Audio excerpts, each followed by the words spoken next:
Is it working? Alright, perfect. Alright guys, yeah gosh. Alright. Welcome guys. Uh since part of this interruption that happened a few days ago, I couldn't complete the full length episode. I mean the full length episode of All Out. So here, well, right now I remember clearly I stopped off from the final fight of MJF versus Chris Jericho. Alright, so let's see over here what I got. I remember I wrote down some notes.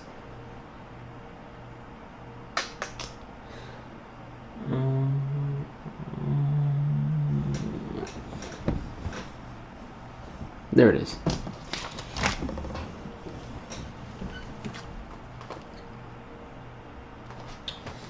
Yeah, there's been some issue. There was somebody interrupting me from that last video. So now there's gonna be a part 2 of this review on All Out 2021. All right, so talked about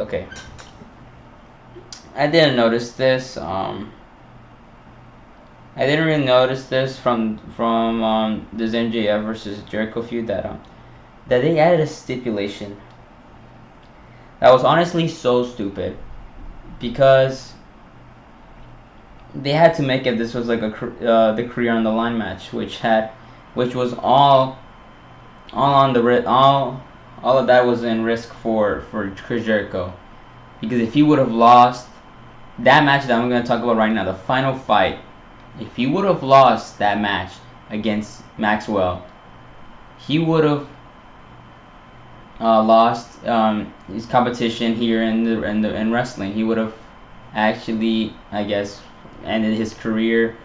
Wouldn't be able to compete here in All Elite Wrestling again. So whenever I get to see those type of matches that they added that god awful stipulation, there's always gonna be that predictable. There's gonna be a sense of high predictability on whether the results that's gonna be in this match, and they should never front or add that kind of card, that kind of element to the match, because. And the reason why, of course, is because obviously they have so much time and they have so much effort right now that they still got a future in them when wrestling against who knows, and becoming new and having major accomplishments that's coming in a few months or so. Who knows, just in that bright future that they're gonna have for them. Like, there's no reason to call off and say that this would probably be my last match, probably, if I lose this match. And that's just awful. That's just a stupid thing to provide, because of course you're not done. This is not how it's gonna end.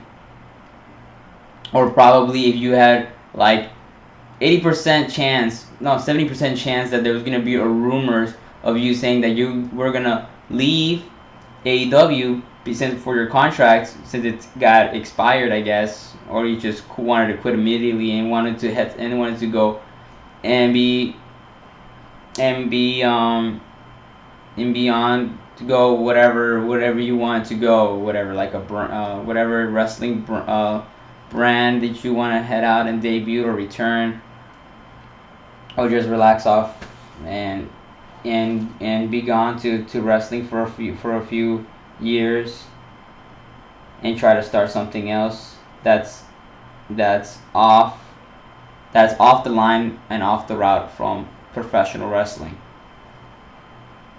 So now here, now knowing that this is such a stupid stipulation, I'm gonna see this match. Why? Because these guys have proved how much this feud was worth, especially during the time when MJF was recruited to the Inner Circle, and I believe in Full Gear. I could be wrong.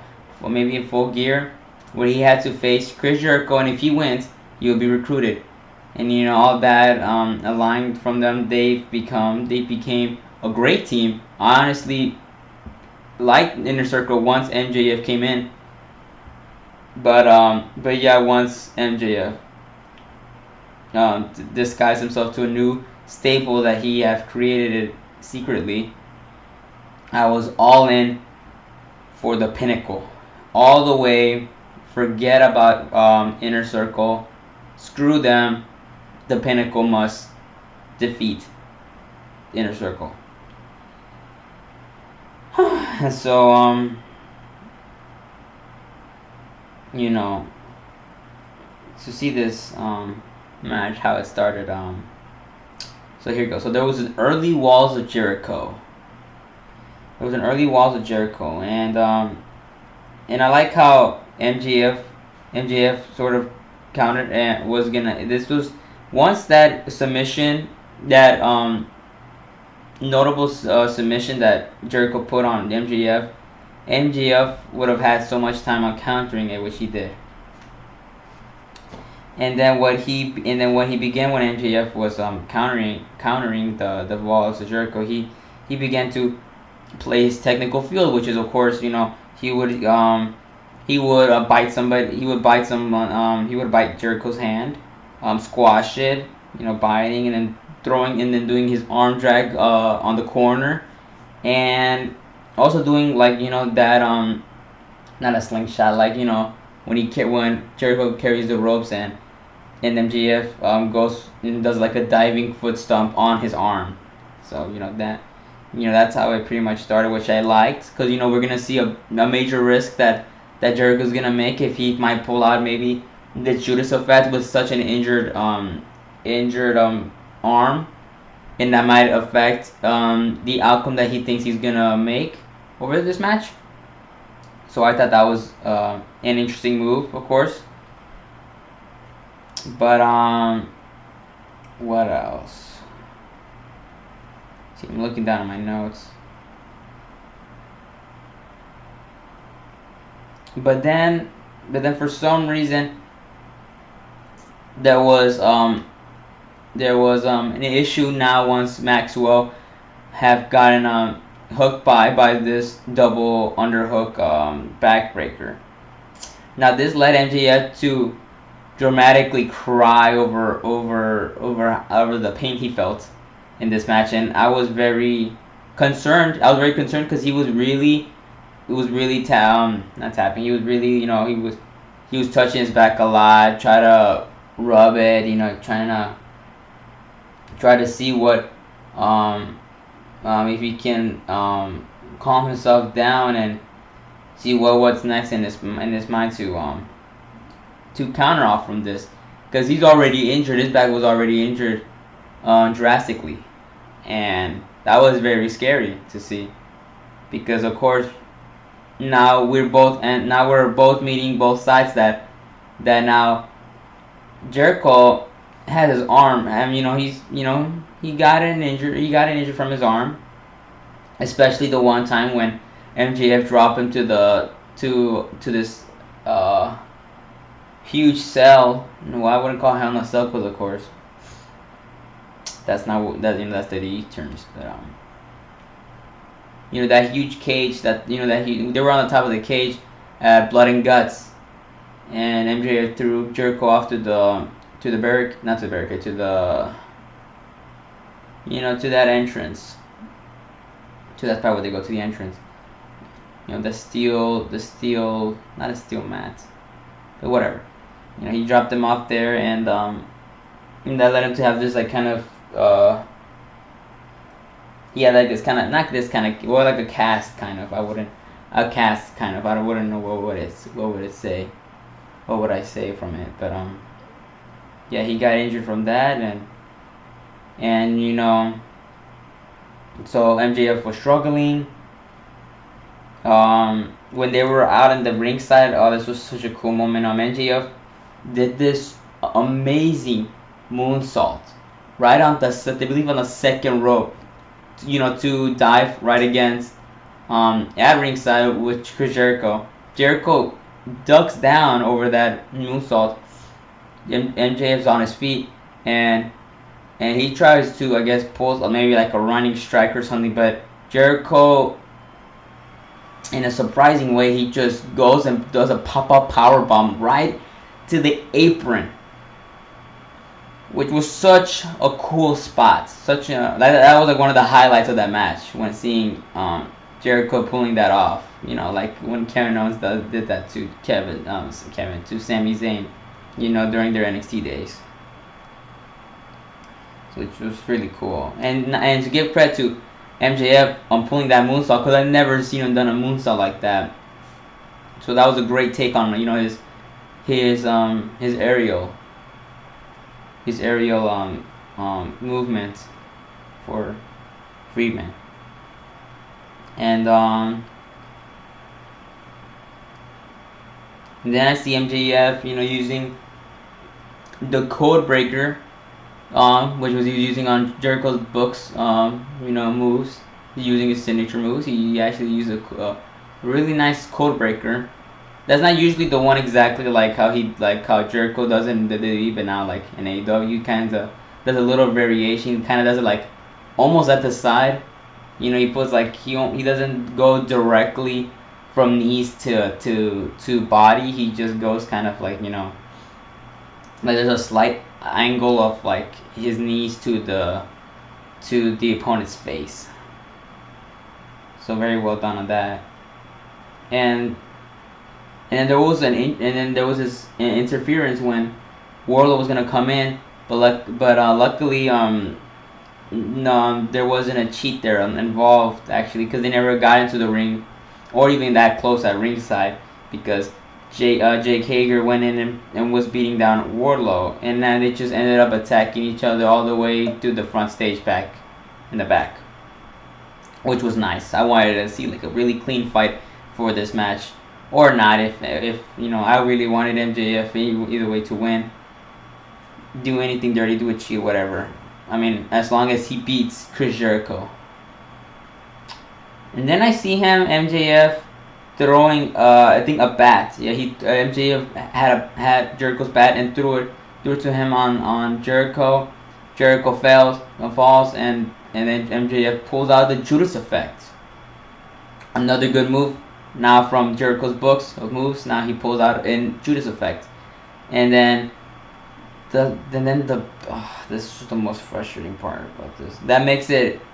Now this meets like the lower end now of my ranking from this whole show, coming from this match. You know, speaking that John Moxley, I think, could be its worst match of Moxley and Kojima, I think. Satoshi, so a match that one was probably the lowest. And looking back now from MJF versus Jericho, MJF does the Judas effect, pins him. The referee Audrey Edwards does the 3 count. Immediately MJF wins, which I thought it was, you know, pretty cool that this happened, but either way it needed more time, of course, the duration. And then for some reason, then another referee comes in and tells Edwards that restart the match because Jericho was actually grabbing on the ropes. So there was a rope break that she didn't see, that she hadn't inspected. And so now she calls out to restart the match. And MJF gets frustrated, and we see Jericho pulling Jericho, I think he was pulling out an I forgot what he actually did. Oh, he did like a roll up, and then he countered it. MJF goes out with the Fuji armbar. Now this one, honestly, I started getting a little emotional because I was already mad that they had to restart the match. Now, of course I needed a duration. I liked the win, but I needed more time on the match, because it was kind of felt like it was still in the beginning part. Like it wasn't. It felt like it felt like 10 minutes into this match, and so then to see this, MJF pulls an arm bar, and I'm thinking, oh my god, he might get a win from this, and he actually still managed to, like, whenever Jericho actually moved and did a roll up, he tried to do a second roll up, and then MJF goes in for another Fuji armbar, and yeah, and then I started thinking, oh my god, MJF probably is gonna win this time in a clean cut, and then but for some reason now then I think Jericho managed to reverse it, and then he does the final walls of Jericho, and then this one it really, like, Jericho was staying like probably a good 3 minutes onto that submission, and MJ was suffering a lot, especially with the back that he had from the double underhook backbreaker, and he was so close to the ropes, and Jericho had to move him back while still using the walls of Jericho. And then what I see is that walls, and this is the time when I'm getting teary. Honestly, I don't think I never cried from a match even before the bell ever rang, close to the ending of the match. Jericho starts stretching a little more. He goes like to the back, like pulling his one of his legs back to add more more of a stretch on MJF, actually, which I thought that was really, which I think he was gone too far, honestly, when I see that, which I liked, but he was actually trying to break his back. And then I see MJF yelling, and then suddenly he tapped out, and he lost by submission, and Jericho comes back winning, and I guess putting the final mark for this rivalry in this long time feud for MJF versus Jericho. And sadly, of course, I was very mad. I was actually punching my pillow a lot when I saw Jericho being victorious on that outcome. And now he's still here, and I wanted MJF to win so badly, but it was disappointing just how the ref had to go to that line, and they made it look, it was close to making it look that MJF actually was gonna win for real, but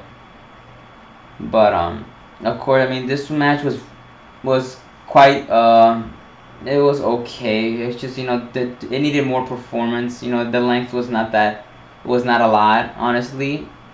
It did felt like I was again like almost in the beginning.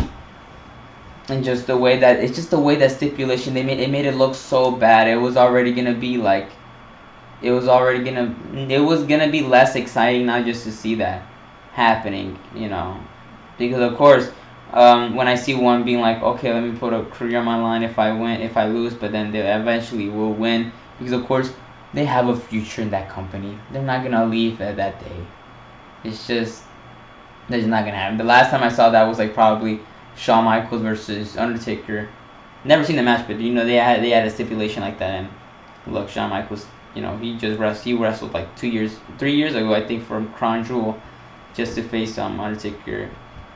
Undertaker and Kane along with Shawn teaming up with Triple H, STX. But disappointing on that. But so now we're here to talk about CM Punk. Now okay. It's been a long time. It's been more than 7 years we hadn't seen CM Punk in the wrestling ring. And who knows what was happening in his mind, thinking that like, why take a huge break on this when he could have went to other companies, right after he left the WWE in 2014, which was exactly, I think that day, the day after Royal Rumble, or maybe during that day of that pay-per-view when he was on rivalry with Kane. And he came back. He wanted to fight Darby Allin, which I thought was a very interesting choice, because Darby is already one of the biggest stars out there, and for him to be chosen like that, now we can see what Darby can do in his career, and not noticing that he's gonna face somebody. Not that he teams up with Sting, a huge WCW star, and now he's gonna go fight one of the biggest WWE wrestlers of the 2010s, CM Punk.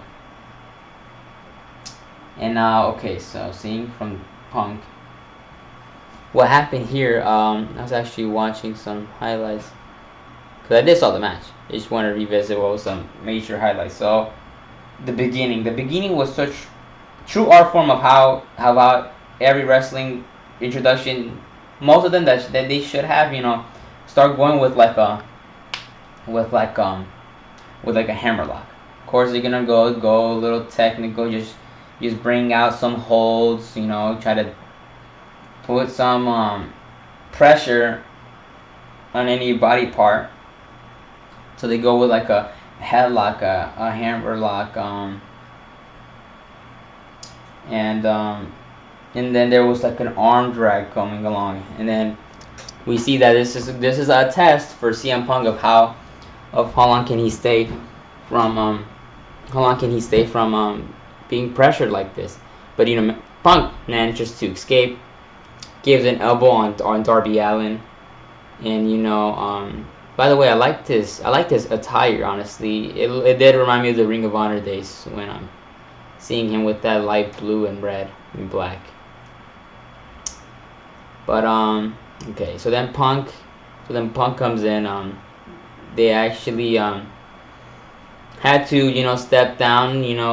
Darby actually went to go in the ringside and calm himself down, take a breather, and see how it goes right now, continuing this match. And luckily, you see Darby's velocity. He goes pretty big, when he's cornering CM Punk, giving him like these elbow strikes, running elbow strikes, and then suddenly Punk manages to duck to counter, and Darby Allin actually goes to his back, like does like a cannonball, kind of like does like a little side cannonball, and hit himself right in the back with the steel post, and it looked so brutal, but such a great spot to see him getting countered, and that to giving more control on CM Punk for this match.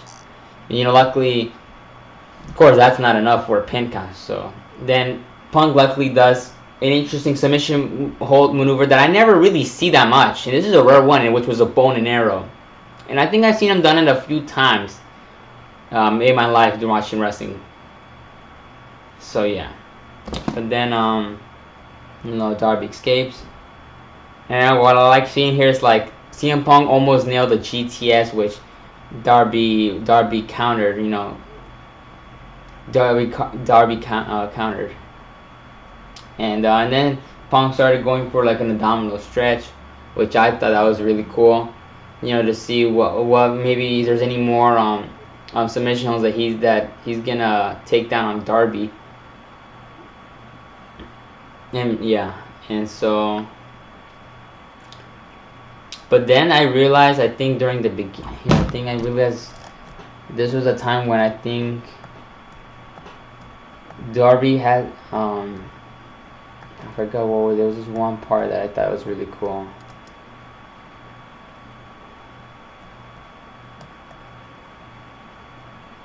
Oh, like Darby, like I remember, I think he tried to, Darby tried to do a coffin drop on Punk, but then Punk slides him into getting his like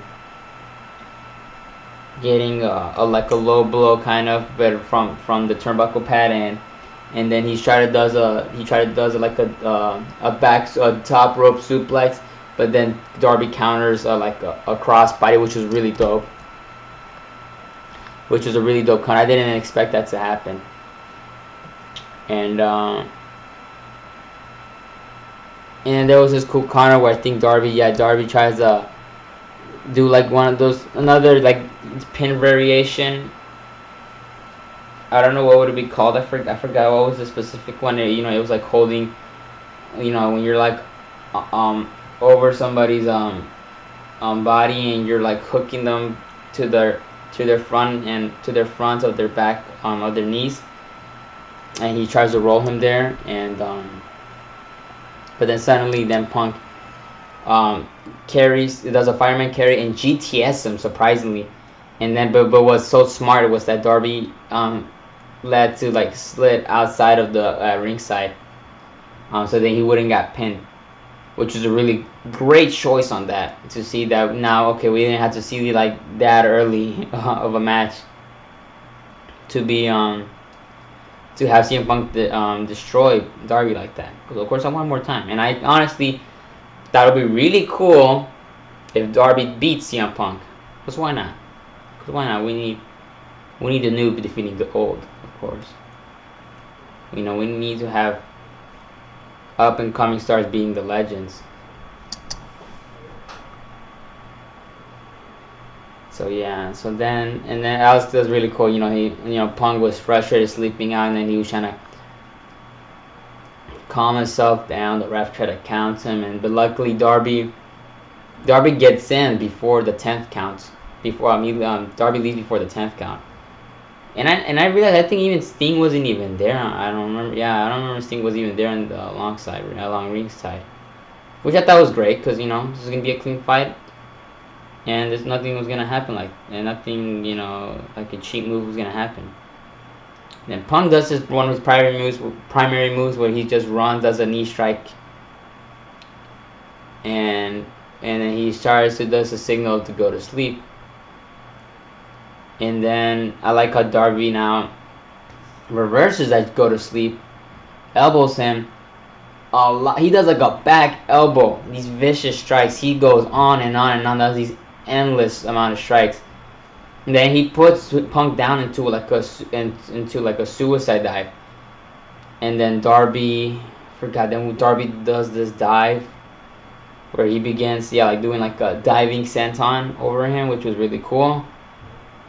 And I thought, okay, this is going to be good. This might be like the setup of how he's going to start going for the coffin drop. And once Darby does this coffin drop, this is one of the highlights there. When he does a coffin drop, CM Punk, in literally a second, he doesn't duck. He stands up, so then Darby can miss shooting from Punk's body to now being placed into the canvas. Damage from the back. And then Darby does this unique pin variation where he kind of does look like making like a figure 4 leg lock, but he starts but then he does it kind of like he starts pulling it from the front and try to have Punk to not really reach a lot of from kicking out from his shoulders. But then Punk does this kick that he does like his drop kick, and then we see Punk try to, I think it looked like he was trying to go for a knee strike, but then Darby I think tries to does like a hurricane, I believe, but that was a cool thing that Punk luckily hooks him up already to another firearm, and then does a GTS 1, 2, 3, and Punk wins. Now I thought like just that first GTS, the second actually that he actually accomplished. He should have kicked out. Honestly, I believe he should have just kicked out because they would have had more time. Of course, this felt like in the same duration where MJF and Jericho were at. It didn't felt long. It needed more time. Honestly, I think there could have been more to that story,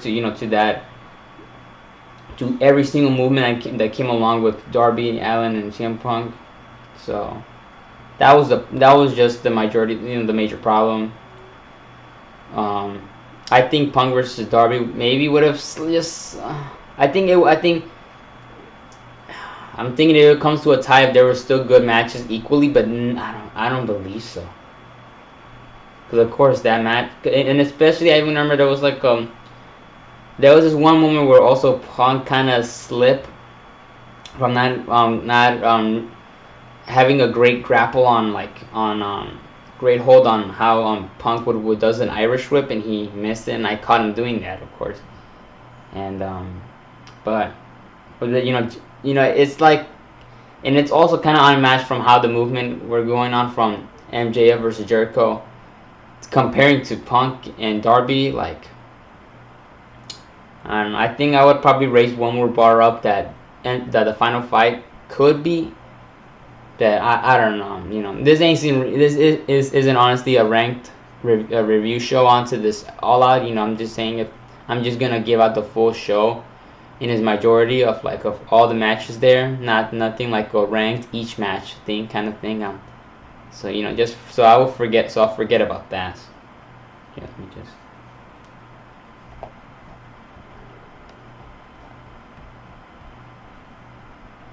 And what else?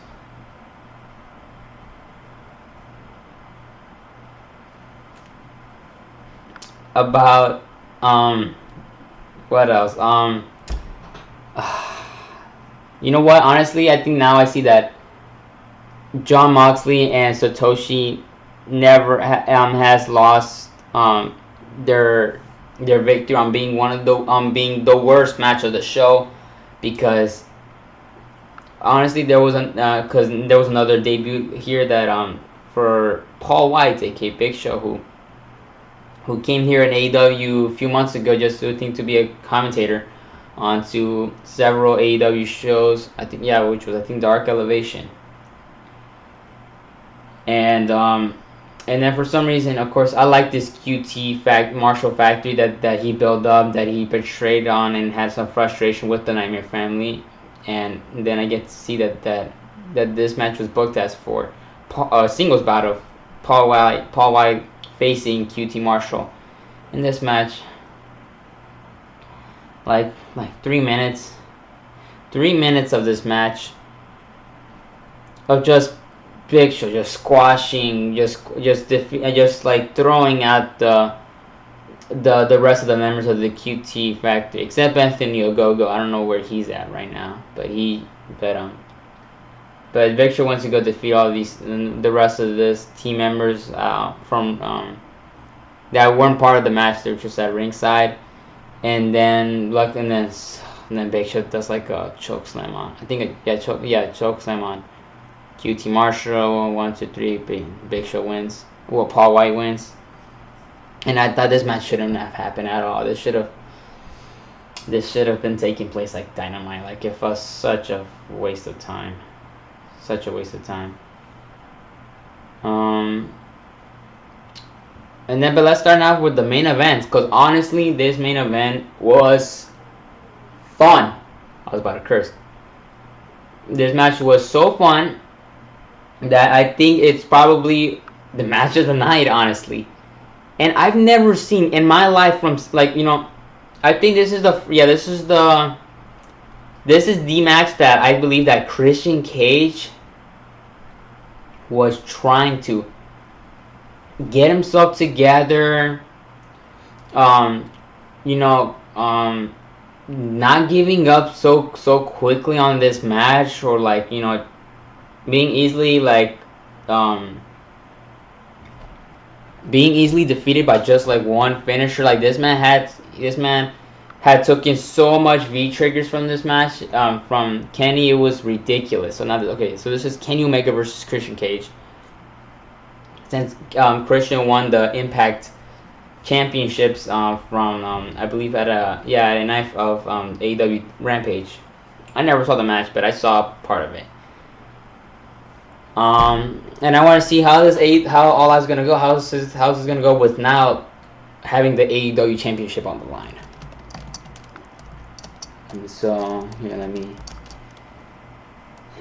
me see.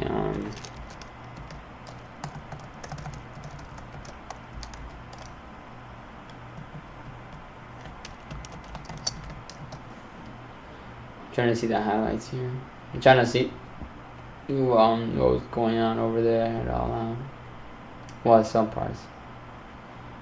Because that was an honestly great match. Kenny now digging with this kind of new look on his beard. On his facial hair, which it looks kind of ridiculous, but of course, I mean, Kenny's kind of a goofy guy. But anyways, the match starts with at ringside. Jericho pulls out Christian goes out pulling these great Irish whips onto the steel barricades for Omega, and then Christian comes in, does his signature kind of he does his He goes on the top rope and dives. Does this kind of like a double axe handle kind of. I think that's what I think when he pulls out that kind of maneuver. And then this time Kenny Omega actually has Don Callis alongside with him, and I thought this was gonna be another. I feel there's gonna be another cheat mode on this match, on how it's gonna end on its ending. And but Don Callis, I think, and Kenny just planned on grabbing a table. And what I thought was a unique thing was not to actually place him on a table, but Kenny just instead puts it above Christian, and Kenny does a running apron diving moonsault diving a foot stomp on him, which cool enough that he actually broke the table with all his strong force of the diving foot stomp, which was really cool. And I feel like wrestlers should not use that more often if they try to do like a diving senton, probably right above from their opponent's right when the tables are above their opponents. I thought that's a very cool, nice suggestion on how to use the table. So big props on Kenny for doing that.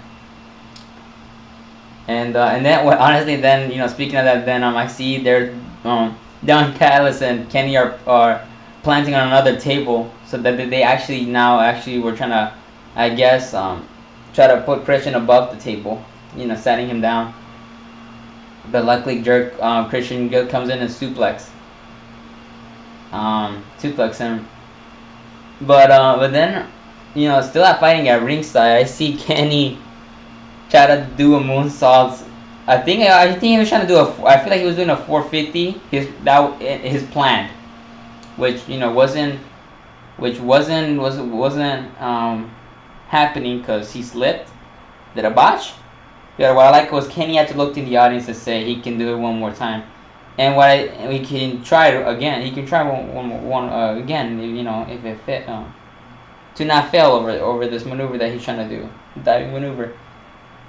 But I like where now he, instead of trying to, I guess, plan himself that I thought he might be doing like a 450 or a frog splash, he jumps in front, but then flips and does a moonsault, which I thought was impressive. And I thought I immediately forgot about that botch because of how his second attempt was great. But I gotta put that botch in there because, of course, I saw what I saw. Then I see what else. Then Christian pulls out like a hurricane on the top rope, which I thought was really cool.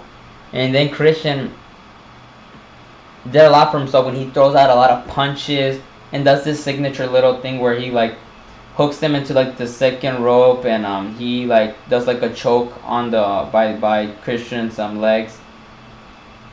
And then Christian gets destroyed by one of these knee strikes. It was crazy. I think Christian was trying to do like a spear, but Kenny knocked him out with that V trigger for a while. But then what else? But then Kenny was trying to do like a power bomb.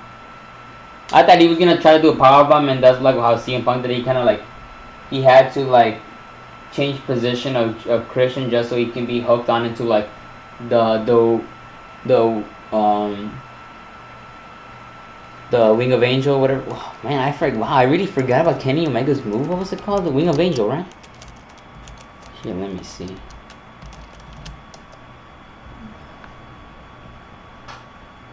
They go the one-winged angel. Oh my god, I really forgot about that. So yeah, Christian maneuver tries to do, I think he's trying to do like a jumping DDT, but Kenny spears him right in the corner.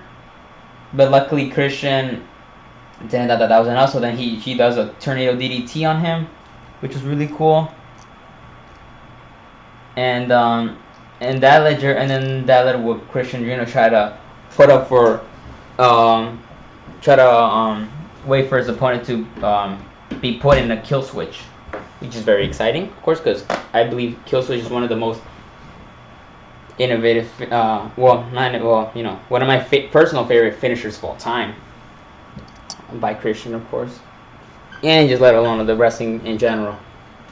But the quickness from Kenny is like, you know, he couldn't Christian couldn't manage to pull out the heel switch, and Kenny started driving him into like what was it, like a back heel kick, I think, and then Jericho, and then he planted Christian onto the corner again, and Kenny starts throwing another running V trigger on him onto the corner, make it look like kind of like Andrade when he does like his running foot strike, like double foot strike.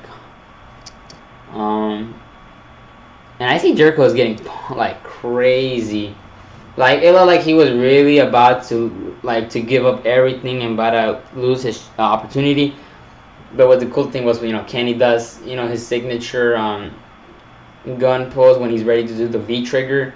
Why am I saying Jericho? Christian pulls out a middle finger, and Kenny laughs, and then he starts doing like a tiger suplex, and then another V trigger, and then Christian and then Kenny attempt to do this one-winged angel while he's on the apron to put him outside onto this table that what I mentioned that Callis and Omega were planting on for the second table. And then, but Christian does this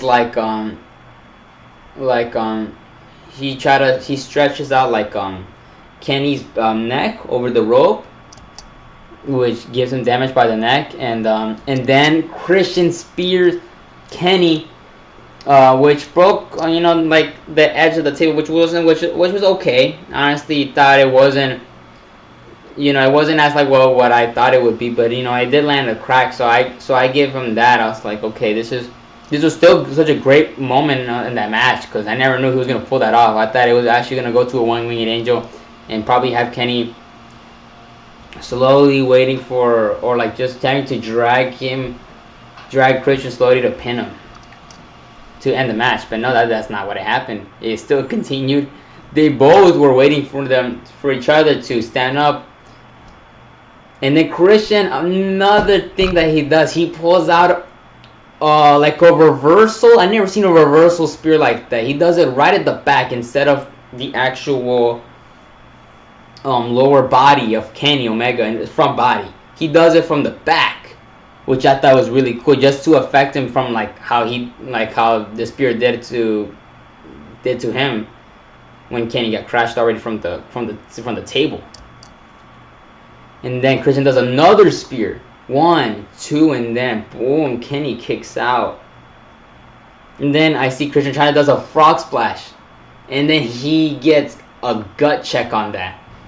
Then Kenny couldn't, and then Chida does like a gut wrench like suplex, but he missed, but he couldn't cause his gut from those vicious spears that he'd been taking.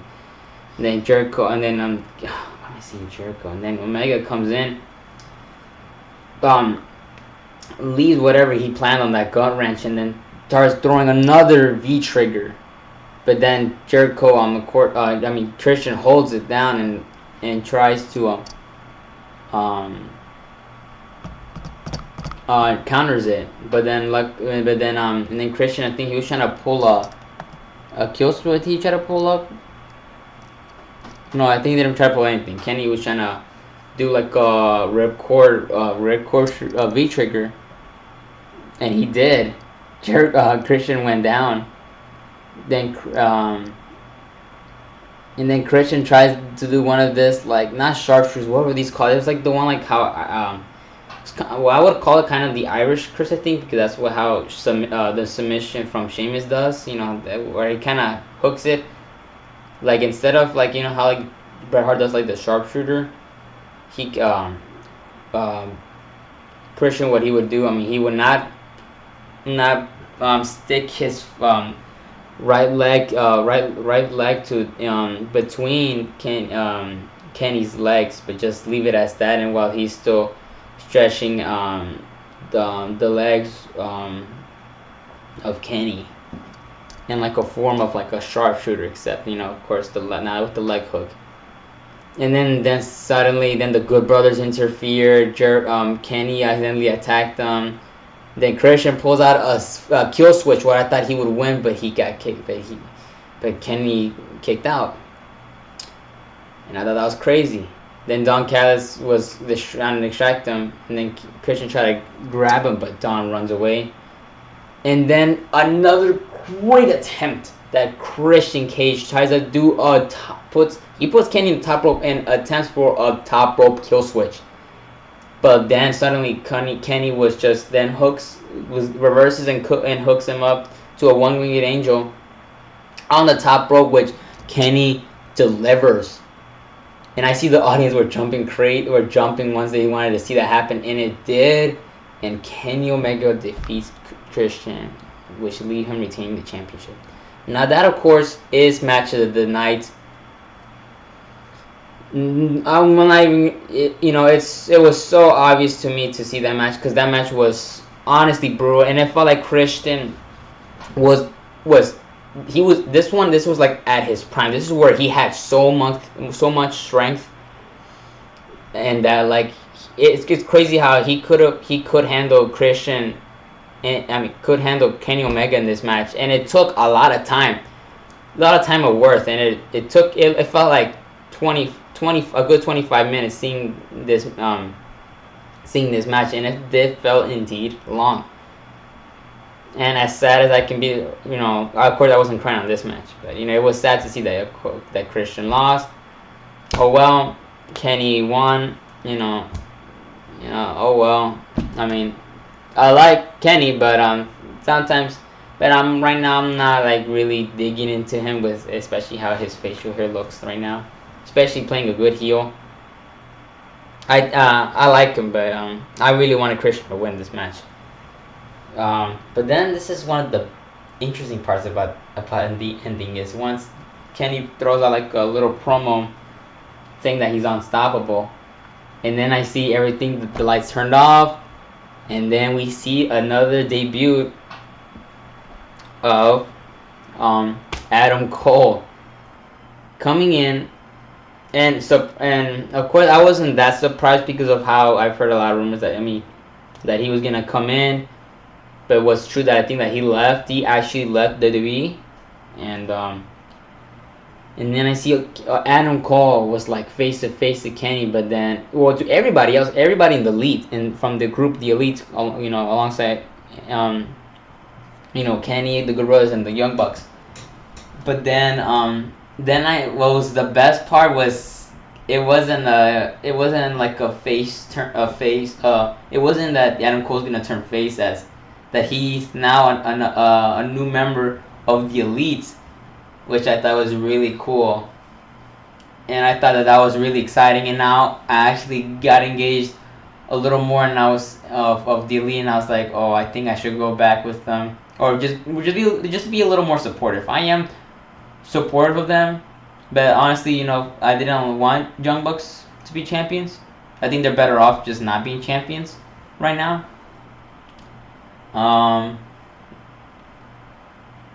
Yeah, and then I see the Adam Cole were saying that he's with them, and then what an interesting part was that another wrestler debuts, which was Bryan Danielson, aka Daniel Bryan from the WWE, and I thought that was very interesting. And I don't know why there are some moments where I see Daniel Bryan as like my enemy too, because he is such a baby face to me that it's so it would have been very cool to see him actually being healed, and I actually lost that opportunity to see him being healed in 2019, because of course I stopped watching WWE at that time, and yeah, Daniel Bryan just was there try to what he was trying to, I forgot what he was trying to say. I don't remember him saying anything, but he just came in, and there was this huge fight with Christian, the Elite facing Christian and Jurassic Express, then Daniel Bryan comes in and throws a running leg strike on Nick Jackson, which I kind of felt offended, and it felt such like a spit on my face to see that Daniel Bryan was attacking the elites, and I was like, oh well, as much as I love the Christian, and I like Jurassic Soul Express, they're not that bad, but I wouldn't want them to be tag team champions right now, but they're a great team. But it's just the look from Daniel Bryan, just Bryan Danielson, just trying to destroy All Elite. I don't know. There's something about him that he does create such a baby face, but also like since I'm kind of a big fan on heels, he makes me mad. He kind of keeps me angry once, and I would love to see the Elite destroying the living crap out of Daniel Bryan so bad that he gets injured, just like how he had to leave WWE for that retirement for his injuries in 2015, I believe. Yeah, 2015. But yeah, I mean that was such a great ending on that part. That was honestly one of the greatest moments of All Out. So yeah, and honestly, just now the show overall, since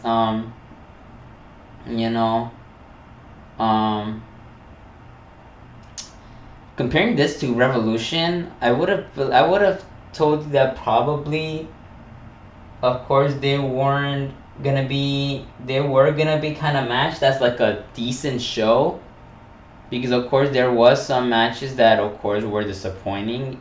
Time length, and part of the performance too.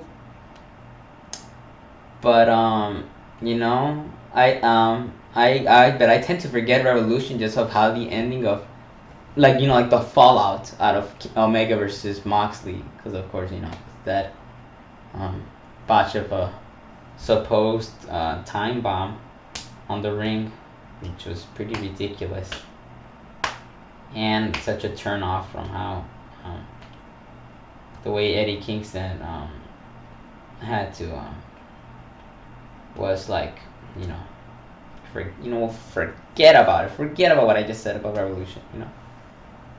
About that endings.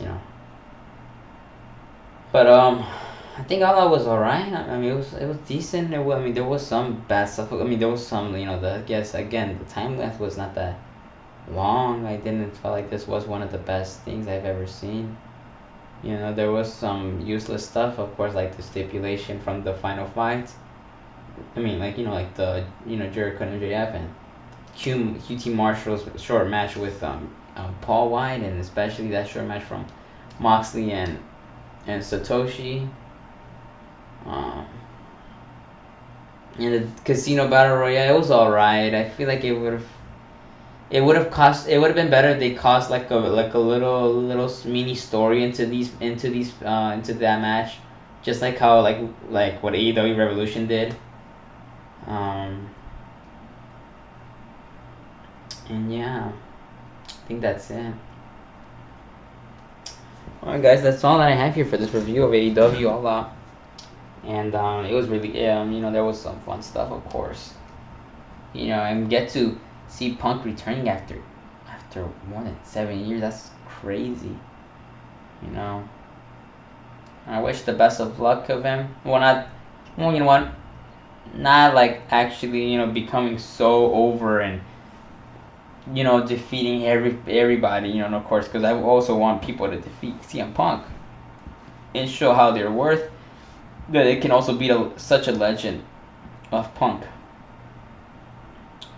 So yeah, and I wonder what Punk's gonna fight next. Of course, I hope he would have faced Sting, because I didn't like how Punk was kind of being the a baby face and shaking hands on Darby and Sting. I wish like maybe Sting could have pulled out if they both Sting and Darby pull off a heel turn, and putting the way he has to when Sting shakes hands with CM Punk. I feel like he would have done like a Scorpion Death Trap. That would have been a perfect move to end that match on the fallout of Punk and Darby. But oh well, guys, Hope you guys had fun listening to my opinion on on Nanoscopic Drop for AEW All Out, and I wonder what's gonna be the next pay-per-view. So yeah, so have a good day and logs off to relaxation.